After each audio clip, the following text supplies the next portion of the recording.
As universidades do estado estão com mais dinheiro para investir e o ensino das pessoas com deficiência visual está garantido. Essas foram algumas das conquistas da Comissão de Educação da Alerj em 2011. Para falar sobre esse assunto, eu converso com o presidente da comissão, deputado Conte Bittencourt. Muito bem-vindo, deputado. Deputado, o senhor disse para mim, agora no finalzinho de 2011, que em educação, cada batalha vencida é uma guerra ganha. E aí, nesse sentido, o senhor, como presidente dessa comissão aqui da casa, qual é o papel dela?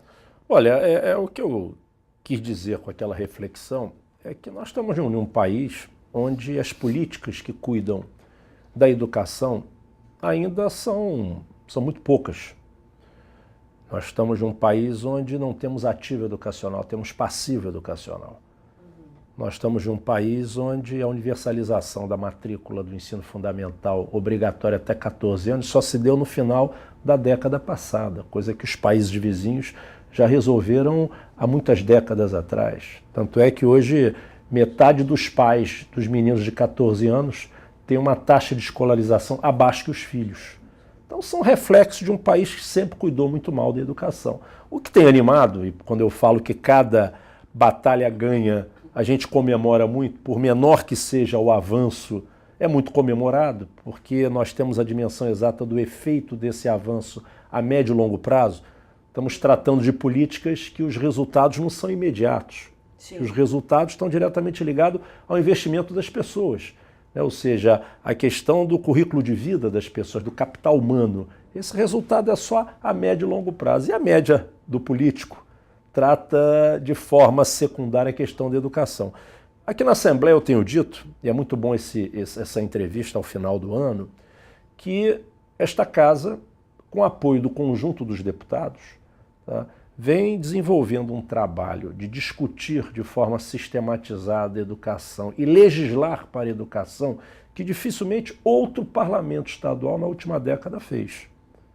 Seguramente a Assembleia Legislativa do Rio de Janeiro, e diria que isso é resultado de uma continuidade dos parlamentares que compõem a Comissão de Educação. Você tem um grupo de parlamentares que há 3 legislaturas compõem o eixo central dessa comissão, dependente da grande colaboração na revisão dos mandatos, novos colegas que chegam dando boas contribuições também. A garantia da continuidade tem feito com que o parlamento estadual, aqui no Rio de Janeiro, trate educação como um debate permanente. Tem uma linha de coerência, inclusive. Tem uma linha de lógica e de coerência organizacional, né? Trabalha-se a questão pontual, como você abriu aí o bloco falando de mais recursos para as universidades, como a questão de garantir a matrícula, né, para mais meninos de 6 anos de idade no primeiro ano de fundamental do CAP-UERJ. Sim, sim. Questões que a comissão trabalha pontualmente, mas também a questão de todo o projeto legislativo que vem sendo feito há 10 anos aqui no estado do Rio de Janeiro. Agora, a educação é sempre um assunto palpitante.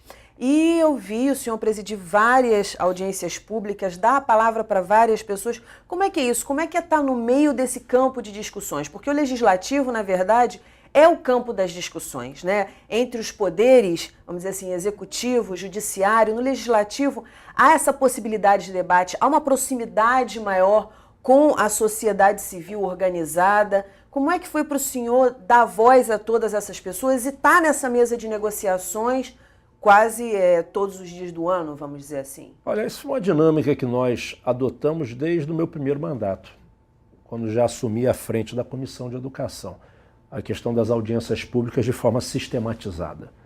Então, é uma forma que a gente encontrou de trazer a sociedade para dentro do parlamento e fazer que nessas audiências seja o local de um debate organizado para um tema estabelecido entre a bancada da Comissão de Educação com todos os setores da sociedade civil interessados em debater esse tema. A comissão permanente, né, ela tem como papel central aqui no parlamento ser o canal de ligação entre uma política específica e a vida do parlamento. Por isso, ali na comissão, você tem a representação de todas as bancadas, respeitando a proporcionalidade. Então, o local do debate permanente de uma política pública específica é a Comissão de Educação. E como a educação é palpitante, como você disse, e os temas são os mais variados possíveis, envolve um elenco enorme de questões, nós somos a comissão que seguramente mais audiências públicas faz nesse parlamento. Esse ano foram quase 40 audiências públicas. E vocês aqui na TV Alerj cobrem. Sim. E com participação da sociedade, com voz, com debate. Isso cria uma dinâmica ótima para animar os deputados, o conjunto da casa dos deputados, para ter mais atenção com a educação. Essa dinâmica, essa metodologia que nós adotamos, ela tem sido um ponto fundamental, tá, na produção que a Comissão de Educação tem conquistado aqui no Parlamento Estadual. E aí eu queria que o senhor começasse me contando algumas dessas batalhas vencidas, que são guerras ganhas. Por exemplo, uma situação que deve ter sido muito difícil foi a questão logo no início do ano das vagas para os alunos do ensino fundamental da CAPES UERJ.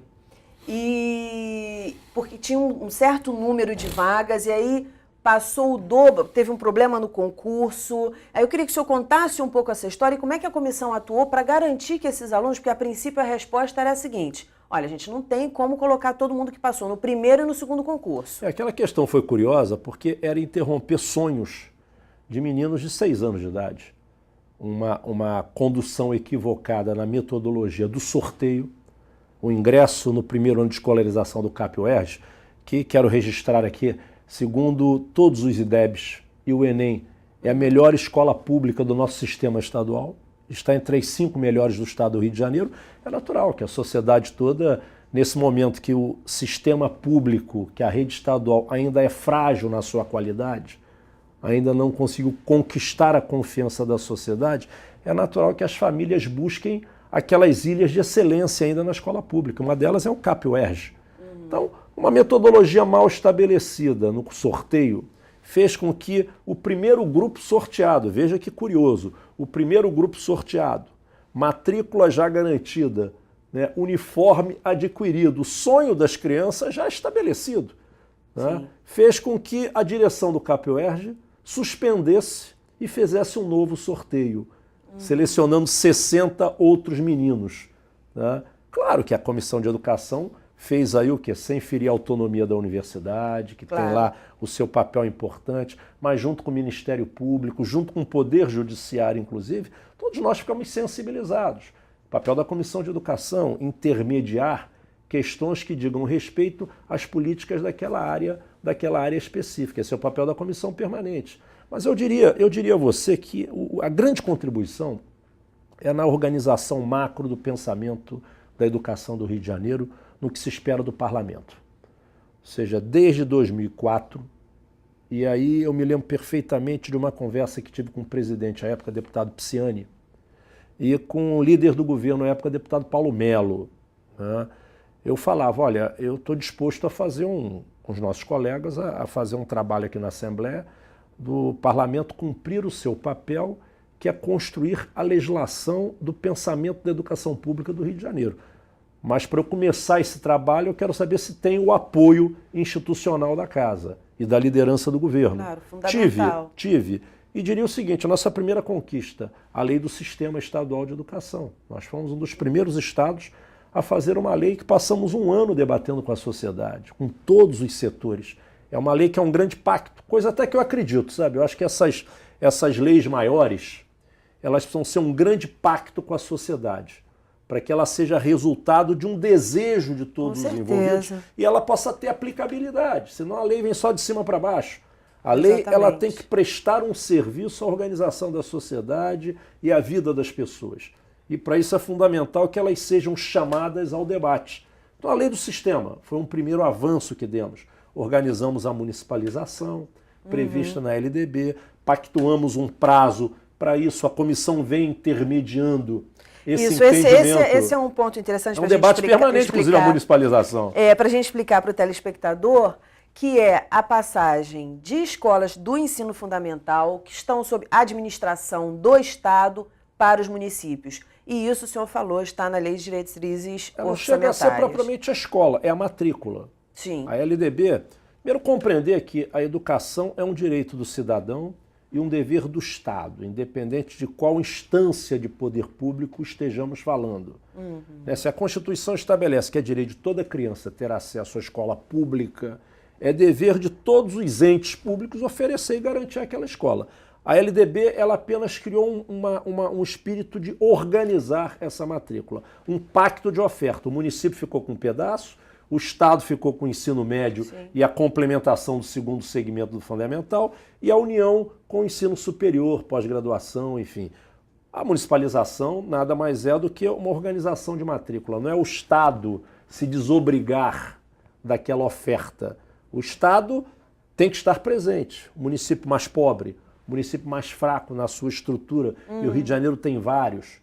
Muitos municípios não têm como, sozinho, vencer os desafios da escola pública obrigatória. Então o Estado tem que estar presente, pode ser não oferecendo a matrícula, mas é repassando recurso financeiro, ou recurso material, ou recurso humano. Então nós fizemos um grande pacto, criamos um calendário, educação infantil até 2011, tanto é que o Estado hoje não tem mais na sua rede própria, com exceção da FAETEC, que tem as escolas de aplicação, o Estado não tem mais hoje oferta de educação infantil. Desde 2011, toda a educação infantil é oferecida pelos municípios. E até 2015, a matrícula do primeiro segmento do fundamental, a antiga escola primária. Eu vou pedir para o senhor, vou fazer um breve intervalo, mas no próximo bloco eu queria que o senhor explicasse quais as vantagens dessa municipalização, além de, claro, atender a uma organização feita pela Lei de Diretrizes Básicas. No próximo bloco, a gente volta já já, não sai daí não.